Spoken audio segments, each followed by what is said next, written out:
the next half hour, after 4:30, deciphering more of your dreams, it'll be dreams expert Ian Wallace. And next, almost now, Craig and Charlie. When I wake up, well, I know I'm gonna be the man who wakes up next to you. When I go out, yeah, I know I'm gonna be the man who goes along with you. If I get drunk, well, I know I'm gonna be the man who gets drunk next to you. And if I heaver, yeah, I know I'm gonna be slippers and pour a whiskey, and that's it. 500 more to be the man who walked 1,000 miles to fall down at your door. Oh, yesterday was all wrong, and I couldn't make it right. No, I could not make it right. But you breathe is like a lion's, and you reason it's myth-defying. You cut right through to the heart of it. You let me believe that I thought of it. The despair was replaced by energy.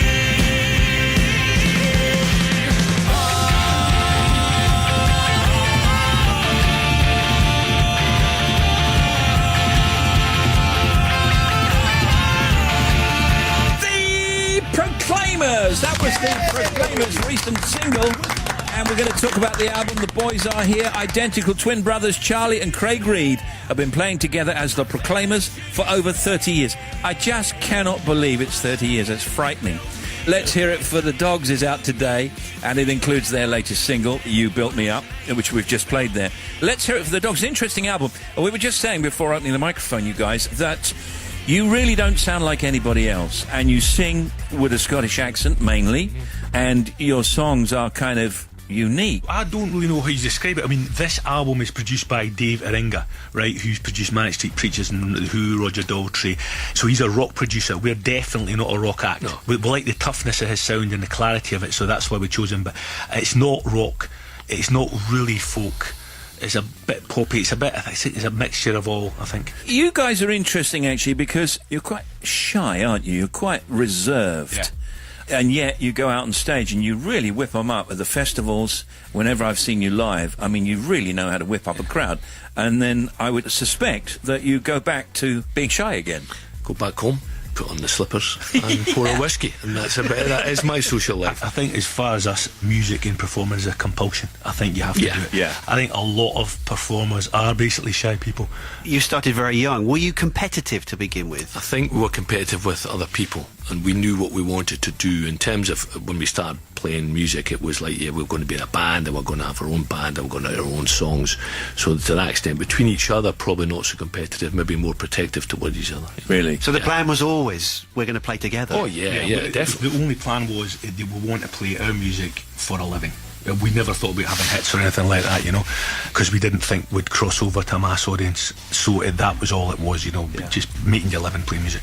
You're still going after 30 years. Did you expect to be around and playing for all of your life? We didn't expect to be at this level. We thought maybe when we started off it would be play small clubs, kind of left field Billy Bragg thing, and that task we'd have been having, that was absolutely met any expectations we'd ever have of what we would do. Anything else that's come has been a big surprise to us, as it's been to everybody else.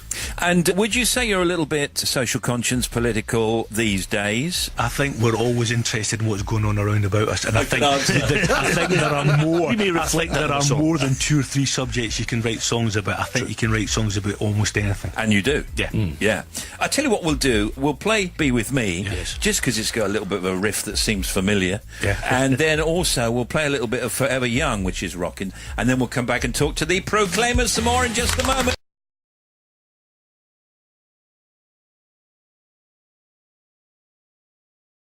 Their 10th studio album, the Proclaimers have got lots of live dates and festival appearances during the summer, and then they're off on a UK tour in the autumn, which will see them on the road right through until early December.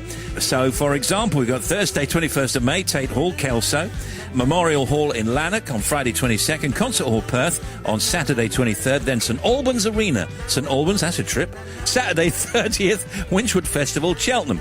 And then in June, after Bournemouth and Hastings and Southend and Bridport and Canterbury and Darlington, Sheffield, Barrow, Inverness, Strathallan Castle in Perthshire, and then in August, Buxton, Oldham, and big tour. This goes right through, by the way, until December. You are going to be absolutely knackered by Christmas. We do find the recovery time takes a little longer now, and it's like you can still do the shows, but you just got to watch the party, and later on you need to wind it up a little earlier. I can't imagine you two as great partiers. I can imagine you perhaps having a wee dram. Oh, yeah. More than a few wee drams, yes. You're not the only one who can imagine this. For some reason, people seem to associate us with alcohol. I don't know why. I don't know why that is. No, I just don't know. Not a lot of alcohol, just the occasional wee dram, wee obviously. That's right. Have the drams decreased as you've got older, or are they still at the same level? You know what? The drams just become more and more seductive because you can taste so many different ones. That's what it is with the whiskies. None of them displease. Slightly more expensive ones, maybe. Yes, to be honest. Do you take it with water? I'm the same. Just water. If it's a bourbon, I'll take it with ice. But generally, with Scotch whisky, it's just a touch of water and that'll do. What are you guys? Are you happy with the album? Very happy. The reviews so far have been good. This is a 10th studio album. At the stage now that we want to just write a better song every time, do better shows, and kind of be truthful to the reason we got into music in the first place. And it's true that your hits that you've had, many they have been, will always overshadow anything that you do, like with any artist, really. Yeah. And you always have to do those. I think that's what you do. I mean, we do maybe 25 songs in a set. You know, we rotate a lot of songs as well. We'll probably rehearse 40 or more than that to go on tour with. So you don't play exactly the same thing every night, and that stops it getting a bit nightclubby, and it stops the boys in the band turning off and not really concentrating. I noticed that in America there's a bit of a cover version of 500 Miles. I don't know if you heard. It's like kind of a slow version. Was that the Super Bowl, wasn't it? That was it was a beer advert. If you get a song that you've written and it's on a commercial, you're at home watching it, say, you're making money. Yeah, that is the beauty of it, yeah. I mean, I saw at this beer advert was first put in, somebody wrote a prediction of how much we were going to earn. What we're actually going to earn up is a fraction of what that thing said. But no, it's a good thing to have. I think especially if you're not making massive records, if you've got a couple of records that go in films or they go in adverts, it brings you to a new public, and especially when you get somebody else singing a song. Come on, the real thing is it's nice to make money when you're sitting at home watching TV doing absolutely nothing. That can't be work. That was my point. Yeah. Well, listen, good luck with the new album, good luck with the tour. I did mention the festivals, so we get the Winchwood Festival in Cheltenham, Tea in the Park, Cambridge Folk Festival, V Festivals in Stafford and Chelmsford, Carfest North in Alton Park, plus headlining the Ramsbottom Festival in Manchester. And the new album, Let's Hear It for the Dogs, is out today, and you can see them live across the UK from May 21st through until December 5th in many a town near you. So check the internet, check your press for details, and go see. Thank you very much, Charlie. Thank you, Craig.